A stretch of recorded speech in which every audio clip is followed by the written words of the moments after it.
Hello and welcome to a special edition of The Big Fight. Jesuit Charlie, that was what has been trending around the world this week after the murder of a number of people who were killed essentially for expressing their views in cartoons. Cartoons that many would find distasteful, but that is why this entire issue has led to a big question around the freedom of speech. Obviously, nobody should be entitled to kill somebody else just because you disagree with what they were expressing. Did they have the rights to express what they were expressing? That was one of the questions that subsequently came up. So here on this episode of The Big Fight, we are, of course, going to discuss what happened in Paris and the murders that took place there. But we are also going to take a look at the broader questions of the freedom of speech, whether it should be circumscribed, how far should it go, and where we move forward from that. And we have a absolutely top-class panel joining us for this. I'm going to start by welcoming Vishwajyoti Ghosh, who's with us here. Spent a day at the office of Charlie Hebdo. When was that? Back in 2004? 2004, you spent a day with them. So, I mean, it was before some of them were radical cartoons, although they were writing cartoons. They were still radical cartoonists, but it was just that before things started getting messy. All right. Tableen Singh, columnist, great to have you with us as well. Aditi Mittal, who's a writer and a stand-up comedian who believes that people should be allowed to say and do what they want. I won't make any money otherwise, so it depends on my living. All right. Najaf Haidar, Associate Professor, Center for Historical Studies at JNU. Old friend of mine, thank you so much, Najaf, for being with us out here. We also have with us Anand Patwardhan, documentary filmmaker whose film Ram Ke Naam came into considerable controversy, didn't entirely get a screening in most places. Siddharth Bhatia, senior journalist with us as well. And Kiran K is joining us from Bangalore, well-known blogger, really very prominent on Twitter, so great to have you with us as well. And as we go forward, we're also going to be hearing from Sudhindra Kulkarni and from Akhil Sibbal, who was the lawyer for MF Hussain. Let's just start off, if we can, with the events in Paris. And I think there has been a wave of global outrage to the murders. That's why Jesuit Charlie has been trending and other expressions of support. When you met the cartoonists who were killed now in 2004, what did they say to you about their beliefs, about what they stood for? I think the mandate at Charlie Hebdo was very clear. It's just to ridicule the ridiculous, whatever they thought was ridiculous. The idea was to have fun, make fun, and put it out there. I think the concept that they came from is that the freedom is absolute, and as long as it's within the law and it can be published, it should be published. That's the frame they worked with. And did they also set out to deliberately push the boundaries as far as they could be pushed?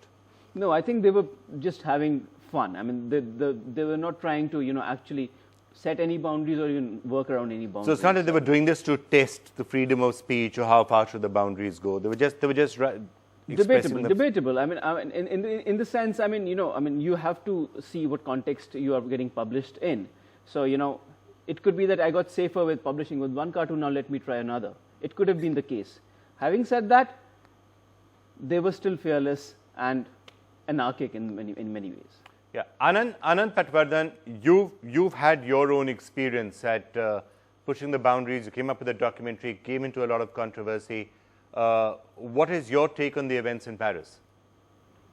No, I think what's happened in Paris is a warning for us as well, because if you tolerate right-wing groups and you allow them to dictate what people can see and what people can read, if that continues, and that is, by the way, happening in India as well, maybe not on the same scale, maybe people are not being killed, but the censorship attempt is there here as well. Kiran, your take on the events in Paris? See, before we get into the exact part of what happened in Paris, we have to understand a basic difference between India and the West. In Europe, freedom is almost absolute. Like in United States, they have this whole First Amendment, and no law, whether it is 100 years from now or 200 years from now, can go and change it. Freedom of expression, freedom of religion, freedom of press, all those things are guaranteed. But in India, we live in a partly free country. It's not like absolute freedom, because we got things like 66A, we got 295s, we got a lot of other restrictions, reasonable restrictions. And our freedom is kind of vague in India because, it's subject to interpretation. And that's the big difference between what happened in Paris and what happens in India very frequently, And that's something that we should focus on if it's from the Indian context. All right, Tableen? Listen, I am really surprised to hear the comments of these people. For a start, Anand Patwardhan talking about the jihadis as a right-wing group, the comparison doesn't exist. In India, we have jihadis who chopped off the hand of a professor in Kerala. I've forgotten which year it was, because he was teaching from a textbook in which there was a picture of the Prophet Muhammad. So to me, I really believe that in India we are in danger of doing what Europe has done, which is to give up our principles of freedom and democracy in the face of the guns of these lunatics. We are actually creating a culture of intolerance because we are tolerating what is absolutely unacceptable in any civilized society.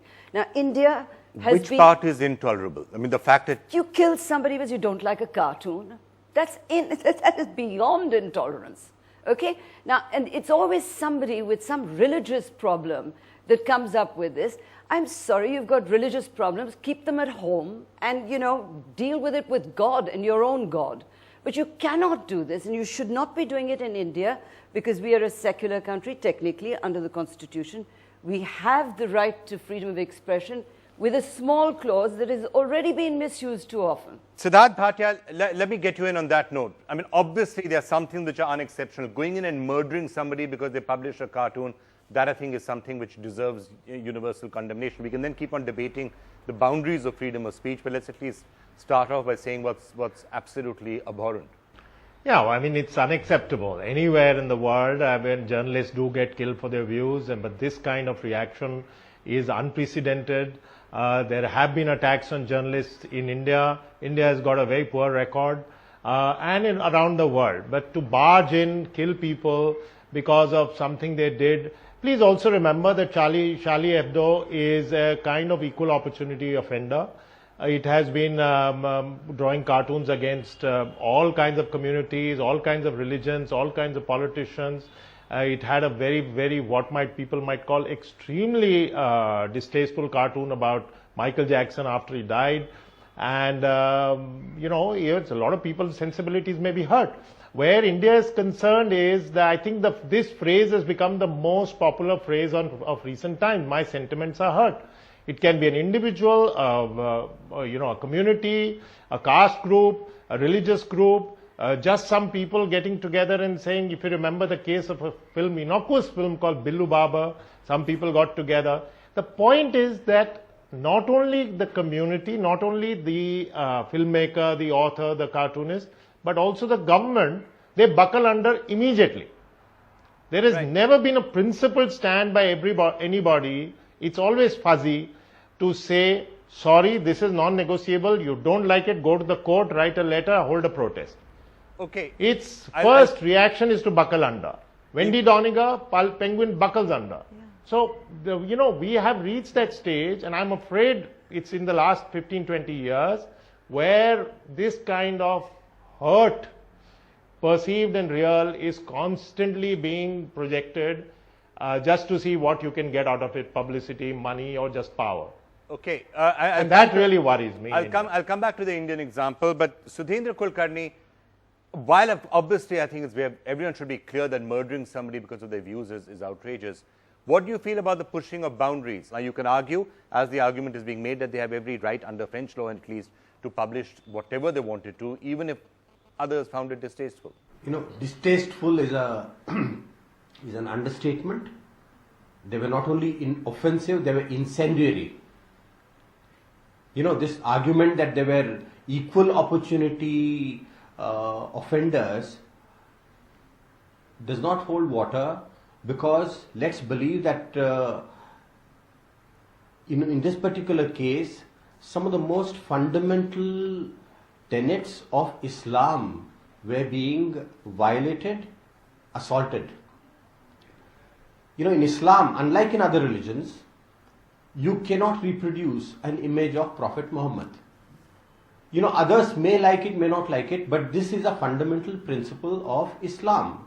Now, this particular weekly not only reproduced the Prophet's image, but, you know, lampooned him And we cannot even discuss on a television channel the ways in which he was projected. But Sudhendra, So, we cannot, absolute freedom to do whatever a particular cartoonist or a journalist wants is unacceptable. And even Europe and America will have to come round to putting certain reasonable restrictions that India has and many countries in the world have. But that still doesn't justify someone going in and killing them. Of course not. Therefore, I want to say that this particular, the response to what has happened in Paris is a worldwide outrage against terrorism. Terrorism must be condemned, and there can be absolutely no justification, whatever the provocation. But this is not an issue of press freedom. Okay. Press freedom cannot be absolute. Okay. And there can be no place for irresponsible and, in fact, deliberate lampooning of sacred symbols. Okay, there have to be some boundaries. Najaf, let me get you in on that. And actually, I've been seeing there's been a lot of debate even within the Muslim world in the last few days.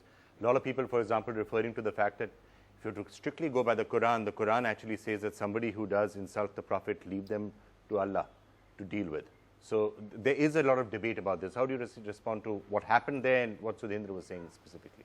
Well, what happened with Charlie Hebdo is very unfortunate, it's tragic, and it's worthy of condemnation.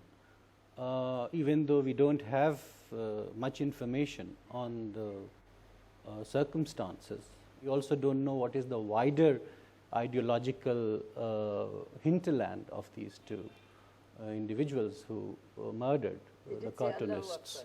But yes, from whatever little do we know, they chanted Allahu Akbar, and they made references to the Prophet Muhammad, and therefore that has triggered. And then before leaving, they murdered in cold blood, as it turns out, a Muslim policeman who was. Yes, well, they had no way of knowing, but yes. I mean, they murdered a policeman who turned out to be Muslim. Yes, so that's obviously something nobody would justify at all. But if we are looking at the wider implications, then I would like to say that there is no such thing as absolute freedom of expression. Historically, it is a concept which has been negotiated many times over, and it is still in the process of evolution. We have reached a particular level of maturity in which we can accept and also give our measured response, even from within the religion. But certainly this is not something which can be practiced everywhere with equal measure of... There's no such thing as absolute freedom of speech is what you're saying. So echoing what Sudhendra is saying. Aditi, you disagree with that? When you're on the stage, do you feel that there are some boundaries you should not cross, or is everything fair game? I think actually everything is fair game. I think as long as you believe it is your version of the truth, you say it, and you should be ready to face the consequences. Of course, a conversation around censorship cannot be had if one side is being shot. So in order to have a more sort of conducive relationship between the evolution of absolute freedom of speech, there needs to be less murdering people. Okay, can I just take that thing forward? When it comes to the absolute freedom of speech that you're talking about, if, for example, you were to, and I'm just saying, because different places, different countries, different regions have their own particular sensitivities. If you were to ever do a stand-up performance in Washington, D.C., for example, in a predominantly black area, would you ever go in and make racist jokes? Because I don't make feel a that joke way. about somebody who is... Racism is not funny. Yeah, I don't feel that I'm way. asking. But No, hang on one second. I'm talking about the freedom, about absolute freedom of Hate expression. speech is not funny, and it doesn't come under freedom of expression. Fine, Hate but speech, racism, all of that doesn't. But so then you are saying that there are some boundaries to the freedom of No, expression. that's Some people will say that freedom of some people expression. will argue that therefore putting up a cartoon of the Prophet in a really degrading manner is also past the pale. How can you say racism is something which should not be done, but this is fine? It's not hate speech, and it's not racism. The point about satire is, and for a start, let's accept one thing. I believe that religion is in the realm of discussion. Has to be. Hang on. Otherwise, you know. But that's your view. I'm saying Yes. that how can you say that race is something which you shouldn't joke about, but religion is something which you can joke about? You can joke about race, but I mean, that's your racism view. is ugly. So if she went to a black neighborhood and started And saying made a blacks racist joke? you know. Yeah, would you do it? And also, I think with something like that, it is what you want to say. If you are ready to take the consequences of what is coming to you, then you say it. There is no stepping back once you've, and that's what we live in, a world where this is, the boundary is constantly being tested, and people say, oh, you know, you're trying to incite people. Look at me, I'm sitting in front of you, I'm a normal human being, I do believe I'm some sort of, I like to think I'm a satyr, and I like to run around and cause mischief. But mischief is the max thing on my mind. I'm not thinking that people are going to watch my cartoon and, you know, want to shoot you dead, shoot me dead, or shoot anybody else dead on the basis of my I cartoon. think this word of boundaries that we're again coming back to, I think that's such a fluid thing. What did not Correct. offend me tomorrow, or did not offend me yesterday, might offend me today. And it's And just a who safe sets- who thing. sets Correct. those And who boundaries? sets those boundaries? so the cartoons in India published The were jihadis are far more setting now. toxic in the 70s than we have now. Who is setting the boundaries? Yeah. At the moment, it's So jihadis. you can argue about where the boundaries are, but are there some boundaries? I don't You believe say that don't on cross the freedom boundary of on race, somebody else expression will say there can don't be- cross the no, boundary. I don't believe there can be any boundaries on freedom of expression. But you said you can't have a joke about race. Why not? No, I'm saying that racism is not a funny joke, you know? I mean, what is funny about racism? But I'm saying, fine, but I'm saying, so then you are You saying know? there's a boundary. That's all I'm trying to say. You are saying think there from- is you know, a boundary. As a middle class, we're very good at taking offense. Like if it's the one Yeah. thing, The most- passing And- on the and the blame, boundary and thing. No, that's There's the certain- art we have learned in the last 15, 20 years. And it's been frankly. cultivated by things like the Sedition Act. We have learned, Yeah. forgotten how to laugh, and Yeah. we have learned how to get hurt. There was a period No, where there was even extreme Vikram, we have sensitivity. lost- we have Yeah, they were lost- sensitive. Okay, Kiran, let me get you in on this. Are there boundaries? And I think we will find that in India, we are far too hypersensitive, and I'm going to come to that. We get offended by things that, frankly, we shouldn't be getting offended by. But at the end of the day, the concept of a boundary, I want to get everyone's take on that. Is there a boundary that we should not cross? The key point is my right to offend somebody as an expression of my freedom. My right to offend somebody. And that offending line for the people who want to express is unlimited. They just want to do whatever they want. They're like, if you don't like the cartoon, just don't see it. If you don't want to read the book, don't read it. If you don't want to watch the movie, don't watch it. That's their attitude. But on the other side, there are people, whether it could be, you know, one religion or another religion, it doesn't matter. The reality of the matter is that they are saying there are some concepts about my faith, there are some concepts about my ideology, there are some concepts about our society which are non-negotiable. So this conflict between the right to offend and the right to defend their ideology, that's what is causing the problem. And this problem has been there for a long time. Like somebody was saying just now, I think it was Mr. Ghosh, that for last 20 years we have this problem. It's not the case. For example, India has this IPC 295A, which is one of the most important cases that police frame charges whenever, you know, incidents of communal and other offense thing comes up. This 295A came up precisely because in 1929, India had a very similar situation as Charlie Hebdo. A book on Prophet was published, and the publisher was murdered in the court, in a Punjab court. The publisher was murdered by a youth, and it was a very similar incident, and that's why the British government brought in 295A. So we have to know our own history. It's not yesterday, it's not 20 years back, it's not social media thing. It's been there for a long time. But if Kiran, I I'm don't sure like something, Kiran, I'm sure you know, you'll- that whole mob mentality comes, which is something we'll all have to condemn. I just want to say, I agree with your 1920 concept or whatever. It was a British politics, whatever, the court, whatever it happened. But you have to realize that we also moved to far liberal times post-independence. And we have regressed thereafter. You know, I agree. When Nehru said, don't Personally, spare me, both on the Shankar, same side. I I'm mean, like- here was the Prime Minister of this country say, okay, lampoon me in the national media. And you know, now we have a situation where we can't even say Billu Barber. But it was the same Nehru government. Hear me out. It was the same Nehru government that brought in this in the amendments to the Article 19 in 1960. 19(1)A, 19(2), and all those things that were brought with reasonable restriction on the freedom of press were from the same government. So let's It's not not the government. I'm just discuss saying we about have the progressed politics behind it. progressively Politics is recessed. always That's there. all what I'm saying. We've just gone Yes, retro. I personally think that we have progressed, but we also have put in a lot of restriction, like this 2008 and 2009 laws that came up to regulate the IT Act, the social media. It's very vague. Okay, If you just read 66A, it's very vague. Can I say something? May I point out that boundaries are meaningless with the internet? Yeah, you So, can you know, theoretically what's push the the boundaries point? anyway. Can I, before I just come back to you, I don't want to get in a couple of people who, in a sense, within India at least, have faced the question of where the boundaries are. Now, Anand Patwardhan, how do you respond in your particular case? What happened? I made a film called Ram Ke Naam, which was about the Babri Masjid before the masjid was demolished. It was made a year before the masjid was demolished. It was about the rise of the Hindu right wing that was trying to demolish the mosque. And this film has got a U censor certificate.